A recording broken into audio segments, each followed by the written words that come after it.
Hey, what's up friends? Baldwin here. Welcome back to the Speaker Lab channel, where today we're going to be doing another speech breakdown from Carroll, who is a very popular speaker, friend of mine, and all-around great guy. Now this talk, like all the talks and speech breakdowns that we do, I have not seen this video before. This is a very popular TED Talk from Adam that he did a few years ago. We're going to talk about making sure that you know the audience and how to make sure that you use references and analogies, metaphors, and stories that the audience understands and gets. So Adam does a good job with that. We talk about making sure that you're moving with purpose.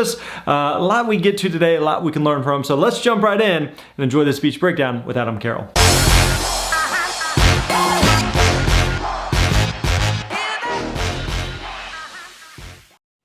I recently completed an unsanctioned, unsupervised psychological experiment on my children. The premise of... So it's a good opening line there whenever you are delivering something like that, where you pause, he has that long pause there, and then delivers what the punchline is. They didn't get a big reaction from the audience, and so one of the things to remember is that the audience takes their cues from you as the speaker. So when that happens, as a speaker, you have a couple choices. You can just blow past it and forget like it never happened, or you didn't get much of a response. You can do some type of lighthearted poking fun at yourself, or self-deprecating humor. Or in this case, what Adam did is sometimes the audience doesn't know, like, was that meant to be a joke, or is it supposed to be funny, or how am I supposed to react or respond in this moment?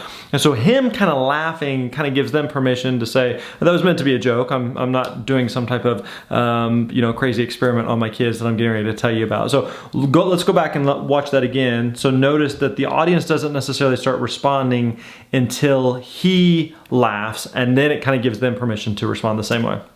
I recently completed an unsanctioned, unsupervised psychological experiment on my children. The premise of which was $10,000 in cash on the kitchen table and a sign next to it that said, "Don't touch the money yet." And before I dive into it, you should know that we are a game-playing family. We play ball games, board games, dice games, card games. Now, by doing this, he has immediately opened a loop in the mind of the audience, right? They were immediately wondering, where is this going? He brings out $10,000 cash, sets it down on a Monopoly table. I immediately want to know. So I want to know where he's going with that story. So again, one of the things as a speaker you're trying to do is open loops that keeps an audience engaged. So think of it almost like a TV sitcom or a movie or a cliffhanger in a series like on Netflix that makes you want to keep watching. It makes you want to continue on the story or the journey. So that's what he's done here, is opening that up, which causes us to be more interested in where the story is going to go. Games. We play all sorts of games, but the games that my children love to play most are games like Monopoly. And when they play Monopoly, they play marathon games of Monopoly that last hours and hours over days of play. Each of my kids has a unique strategy and personality when they play Monopoly. My dog... One thing, going back to the original opening joke there, I just realized, is he's speaking in London. And London, different parts of the world are going to react to humor in different ways. So this may have got a better reaction if this was something where he was speaking in the States. It would be an even better reaction if he was speaking to an audience that already knew, liked, and trusted him, and they were familiar with him. So they knew it was meant to be funny. So if you're speaking to a new audience, and especially in another culture or in another part of the world, they may not realize it was meant to be a joke. Who is 11, she is always the dog. She plays entirely for chance and community chess cards. You could say that she uses the luck strategy. My 9-year-old son is always the car, a very strategic player. He buys all of the railroads and all of the utilities and then proceeds to put houses and hotels on the most expensive properties. Very savvy. And then his younger brother, who is 7, he buys everything that he lands on with no exception, which is fitting because he is the wheelbarrow. Now, before I tell you how my experiment unfolded, first I have to share an observation that led me to the creation of it. One Monopoly marathon Saturday morning, I was playing with my kids and noticed that they were all playing just outside of the rules of the game. So they were doing things like buying each other out of jail and lending each other money to buy properties. And I found myself going, guys, this is not how this game is played. To which they would say, Dad, it's fine. We just want her on the board with us. Or he can pay me back at the end of the game when he's flush with cash. And I'm thinking, again, what am I teaching these kids? Now, this is another example of, I'm assuming, and Adam probably is as well, that the audience is familiar with the game Monopoly. They've played the game Monopoly. They understand how it works. Because, again, this goes back to understanding geographically where you're speaking, but also just understanding your audience. That if the audience that you're speaking to doesn't understand the reference or the game or the movie or the quote or whatever it is that you're referring to or talking about, then everything else starts to lose a lot of value because they just start to check out and are thinking about something else and are just distracted. So you just want to make sure that the audience really understands and knows any references, analogies, metaphors, anything that you're talking about, that they're going to get that reference and it's going to make sense to them. So I started watching how they were playing, listening to their banter, getting a feel for how they were making decisions. And I had this thought, what if they're playing this way because the money isn't real? And it's this concept I've been reading a lot about lately. It's called financial abstraction. The notion that when money becomes more and more of an idea, less tangible, and therefore more abstract, it changes the way that we interact with it on a regular basis. And there's anecdotal evidence of abstraction everywhere around us. All you have to do is listen carefully to people who say, I loaned my child or grandchild a phone, and a month later I had all these errant in-app charges showing up on my bill. In 2014, Apple reimbursed customers for in-app purchases that were unapproved, mostly by children, to the tune of $32.5 million.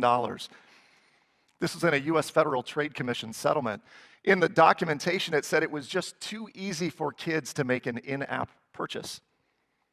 The Imagineers at Disney were charged with making the parks frictionless, is what they called it. So they invested $1 billion in a Magic Band. It's a wearable device that functions as your room key, your park ticket, and your ID and wallet when you're on park property. So if your child wants a set of ears, they want a dessert in the Magic Kingdom, bibbidi bobbidi boo, your vacation just cost a whole lot more. Magically. Magically. So again, he snickers to give them permission to laugh, to know how to respond in that type of situation. Last but not least, I had a conversation with some teenagers who told me that $100,000 a year really wasn't that much money. And I said, really, why do you think that? They each said, well, we both have $500,000 in our ATM machines on Grand Theft Auto, which is a very popular and somewhat sketchy video game, popular today. So as I'm playing with my kids and I'm watching them play, I'm listening to them talk about this, I thought, what if the money were real on the table? Would they play differently?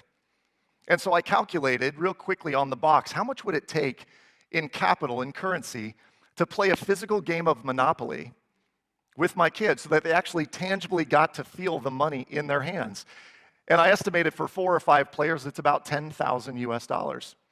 So one Friday, I stopped at the bank. I got all the denominations of bills that you would get on a Monopoly board, with the exception of a $500 bill, hard to get. And one Sunday, I rounded the family up for a high-stakes game of Monopoly where the winner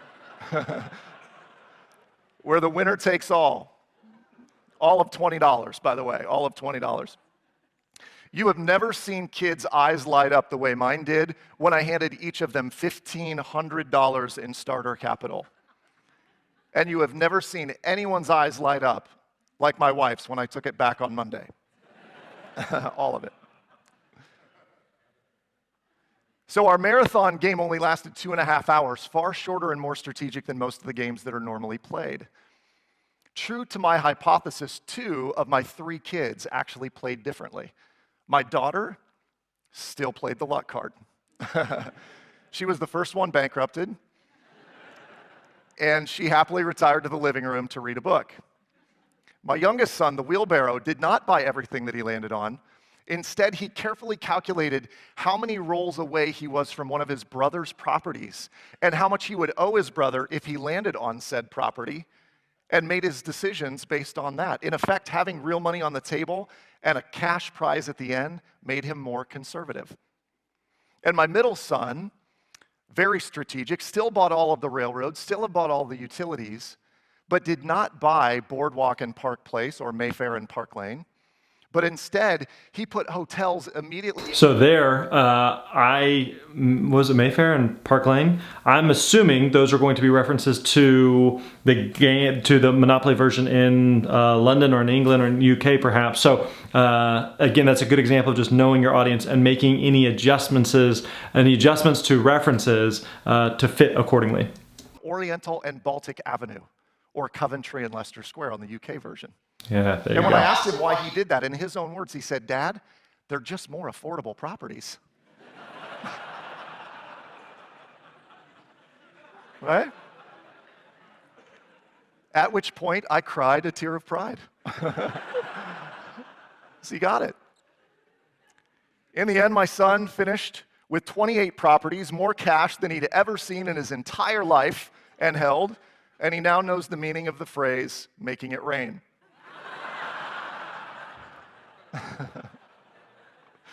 Look how happy he is, and how annoyed his brother and sister are. So in the confines of my experiment, there is an idea we're spreading, and it is this. I believe that kids today are being raised in a world where money is no longer real. It's actually an illusion, but it has very real consequences. Peter Drucker, famed leadership guru, said that banking and finance industries today are less about money and more about information. And yet young people today don't get that information. They don't get the experiences of money early on. 3 researchers from the... Okay, I want to point out 2 things here. One is that was a really, really good story that's going to kind of be the gel for this entire talk. This kind of the glue for the talk that holds everything together. So really good opening and telling of the story, and now just kind of like weaving some ideas into pulling some ideas from that story out. So the second thing I was going to point out is I don't know if you've heard it, but a couple times he's had some mic issues, some static type of issues there. No idea if it's brushing against his face or if it's just a kind of a loose wire or something like that. But something is causing some type of static feedback there. So as a speaker, a couple things you can do. One is to make sure that you do some type of sound check ahead of time, and ideally the outfit or the clothes that you're going to be wearing. So he may have tried this earlier, maybe without the jacket, and maybe everything worked just fine, and something within the jacket is just kind of rustling a wire or a cable loose or something like that. The other thing that you can do is, as a speaker, is if this starts happening, then typically a speaker is going to be aware of it, they're going to be hearing it. If it's something that's not too distracting, then it's fine to just kind of press through. If it's something that is becoming to the point where, let's say the mic's cutting in and out, it becomes harder for the audience to hear, they're missing every couple of words. It's almost like being on a phone call with someone where the signal is just kind of coming and going, and you're like, wait, can you repeat that? I didn't hear all that. Then it's really, really distracting for the audience, in which case you as a speaker have to make a decision of, okay, if this is distracting enough, I need to do something about it. In which case, either ask for a different microphone, have some type of backup microphone. So oftentimes speakers have either a lapel or this Countryman mic, which is the type that Adam has here. So they may switch to just a handheld, either a wireless or a corded microphone. So that could be an option there if he felt like this is becoming too distracting. You turn the pack off on the other one. I'd just leave it on, wouldn't touch it, wouldn't fiddle with it, but just switch to a handheld mic if it became too distracting. So I don't think it's reached that point, but again, something as a speaker you're kind of thinking through and being aware of as the presentation is going, is how distracting is this? And this isn't true with just a microphone or just some type of tech issue. It could be true with anything. Someone's coughing, someone's sneezing, someone's phone goes off, people are coming and going in the room, there's noise in other parts of the building that you can hear within your presentation. The question is how distracting is it? If it's not distracting enough, then keep going. If it is distracting, then you need to either address it, the elephant in the room, or do something about it to fix it. From the Center for Creative Leadership, in a study done 2 decades ago that's been replicated many, many times over, they interviewed over 200 executives in a report called Key Events in Executives' Lives. And in this report, they found that of the 200 top-level executives who were the top of their game, all of them had similar characteristics, and one of them was that early on in their career, they had been thrust into a leadership role that required them to make decisions that had serious consequences. They also had a mentor in place that helped them appreciate the lessons they were supposed to learn from those experiences. The study created a leadership framework that basically said, in essence, that someone with potential, if given the opportunity to engage in strategically relevant experiences and given the ability to learn the lessons from those experiences, would have a higher likelihood of success in their career in a leadership capacity. Now, if you took that study framework and my $10,000 experiment and you looked at it through the kaleidoscope, you would get a statement like this. If kids are given financially relevant experiences in their life, and someone is there to help them learn the lessons from those experiences, they have a higher likelihood of achieving financial success later in life. And in my humble opinion, they need to have them early and they need to have them often. We are under this not so subtle societal shift in the way that we pay each other today. It's estimated that there are... Now this doesn't look like a big room. Typically in a TED Talk or TEDx Talk type environment, it's not a huge room. But one of the things that I like is that even though like in a TEDx setting, that oftentimes they always have the red dot there, and a lot of speakers will just come out, they stand on the red dot, and they don't move from that red dot. I like that Adam's moving around because it keeps the audience engaged, it keeps their attention, it keeps them focused. It also is he's not moving so much where it's distracting. One thing that some speakers do is they make the mistake of just going back and forth, like they're pacing it. And they almost look like a caged animal. They're just going back and forth, back and forth, back and forth. And it's just like, are they getting ready to attack us or something? It feels almost unsettling for the audience. But in Adam's case, he is moving with purpose. He will get to a point, he will plant, he will deliver, he will continue on, finish the thought, and then he will move to a different part of the stage. So it feels very intentional and not just distracting. There are trillions of dollars circling the globe in our global economy every single day, yet only 4% of that money is actually in coin or currency. The rest is all digital, data packets, ones and zeros. And today's digital native youth, they don't see people paying with cash or checks. In fact, if ever you're in a line and someone in front of you pulls out their checkbook to pay, you are liable to say to yourself, really, a checkbook? This is going to take forever. You're laughing because it's true. The currency of today is digital. Many of these kids equate spending with credit and debit cards, with Google Wallet and PayPal and Zap, right? All of these are what they equate spending to. And by the way, I am not poo-pooing the technological advancements in payment technology today, far from it. I think tokenization and randomization and biometrics are the wave of the future. The first time that I used Apple Pay, it was like showing the caveman fire. It was amazing. But what snapped me back to reality was hearing my son behind me say, I sure wish I had a phone so I could buy stuff. You see, money to a young person is somewhat abstract anyway. And when we further the abstraction by waving a magic band or putting our phone over a sensor and giving the thumbprint, all it does is it furthers the abstraction. It's actually a recipe for financial disaster later in life to the uneducated, because to a young person, they see money as limitless because they have no concept of the back end until it comes around to bite them in the back end. I've seen this firsthand in my work with university students, young people that borrow and spend untold amounts of money, having no concept or understanding of the increase in payments, the decrease in lifestyle, and the challenges they'll face later on. In the UK and the US, student debt is a ballooning problem. In the US, we are at $1.2 trillion in student loan debt, second only to mortgage debt in the US. 1 in 3 students are delinquent. 1 in 5 are in default. It's a huge problem. And the reason that this is concerning for all of us as a global economy is this. Dun & Bradstreet found that people spend 12 to 18% more when using credit cards over cash. They have yet to do a study how much more we'll spend with a magic band or a phone, but I can imagine it would be 15 to 20% or 18 to 25%. And all you need to do is read the headlines in the newspapers and magazines across the world today. Places like The Guardian and The Washington Post, Fortune and Forbes, these are the headlines we're seeing. New consumer debt reaching a 7-year high in the UK.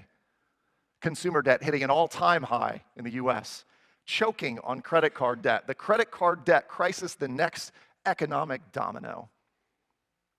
And what happens when people overspend and they get in over their head with money? Unfortunately, the Money Charity says that in the UK right now, 1 person every 5 minutes and 3 seconds is either declared insolvent or bankrupt. To put this into perspective, since I started speaking today, 2 people in this country have declared bankruptcy. In the UK, demos.org says that Americans aged 25 to 34 have the second. So again, he's making his the statistics specific to the country in which he's speaking. Because again, if he's an American, if he's just making US-based stats or US-based analogies, then most of the audience is gonna be like, it doesn't apply to me. That's a whole nother part of the world. So again, really important to know your audience and to customize to your audience to make sure it's relevant for them. Highest rate of bankruptcy. 25-year-olds. And the question on everyone's mind should be, why? Why is this happening? And in my simplistic view, it is this: because the money they're spending isn't real. It's an abstraction. So to stem this tide with the next generation, we have to bring them up to understand that they are living in a world where they have to make very real money decisions, in a world where money is largely an illusion but has very, very real consequences. Because I want your children and mine to be super successful financially, consider any of the following. If you were going to spend money on children, give them a set amount of money and let them spend it. Let them tangibly feel the money go through their hands. Let them succeed or fail with minor consequences. Now, one thing we've talked a lot about is whenever you are speaking, the audience is always asking themselves 2 questions. So what and now what? So what and now what? And so now what Adam is doing is he's transitioning to the now what part. Okay, here we've had this whole talk about students or kids may not understand like the realness of money because they don't physically have it. They are spending via a credit card or debit card or a Magic Band or Apple Pay or whatever it may be, so it doesn't feel as real. Okay, so now what? What am I supposed to do as a result of that? So now he's going to get into some action specific steps here of here's how you can actually make this real and apply what we just covered and talked about. So that later in life, when they're making the major decisions, they understand there are major consequences that go along. For older kids, it's this: set a budgeted amount for school clothes and supplies and what have you, and give them that amount of money. And when they are done spending it, it's done. And here's the key: they get to spend it with your subtle guidance, your subtle mentorship, your subtle supervision. And whether you call it an allowance, you call it chores, commission for chores, or you call it a weekly stipend, every single child from the age of 5 on up needs to be given some tangible amount of money on a weekly basis so that they understand how to function in a cashless society someday. Better to teach young people the habit of saving when they have a little bit of money to save than try to teach savings when they have no money because they're in over their head. I met an American named Jose. He was a 20-year-old student at an American university. He was the child of 2 Cuban-born parents. And at the age of 15, his parents told him, Jose, we will give you food, we will give you shelter, and we will give you $50 a month, but the rest is up to you. And I asked him, what was that like? He said, clothing, toiletries, school supplies, entertainment, gas, it was all on me. I resented my parents for a year. And then he said, but you know what? I realized it was the single best thing they could have ever done for me. When I met Jose at 20, he was on a full-ride scholarship at the university he attended. He had $20,000 saved in a savings account from working part-time in high school, and this kid exuded financial prowess and unmistakable leadership potential. At the heart of my message today is this: it does not take a $10,000 board game, and it doesn't take cutting kids off financially to make a difference. The first step is honestly quite easy. It's about educating the next generation to make decisions in a world where money is largely an illusion but has very, very real consequences. And the reason it's so important for all of us as a global society to do this is this next generation coming up will inherit the global economy that we are handing to them, and we will precariously place it on their shoulders. We owe it to them to set them up for financial success. Thank you. Thanks. Good job. Okay, one thing he did there at the end, let me go back to that, is this is always important to do as a speaker, is don't rush off stage, okay? So you notice here, he says thank you, and the mistake again that a lot of speakers make is it's like thank you and then they're gone, or it's thank you, like they're saying thank you as they're leaving the stage. He says thank you and he stands there, right? Not as a How great am I? Did you guys like that? I was pretty good today, I'm not gonna lie. It's not in that type of tone. It's a thank you so much. I just wanna stop and acknowledge you're thanking me, I'm thanking you. It's this very reciprocal type of feeling that you get between the audience and the speaker. To set them up for financial success. Thank you. See? He's just acknowledging them back. He's not rushing off stage. He's not sprinting away. So don't make that mistake of just trying to, like, you're just trying to get out of there, all right? Really good talk from Adam there. Nice job. All right, there you go, my friend. Hope you enjoyed that speech breakdown of Adam Carroll's TED Talk. If you like that, you want to see more videos like this, don't forget to subscribe to the channel. We drop these videos almost every single week. We don't want you to miss out on any one of them. Also, don't forget to like and comment below. Let us know what is one takeaway that you're going to be applying to your next talk or presentation. All right? We'll catch you next time. You're awesome.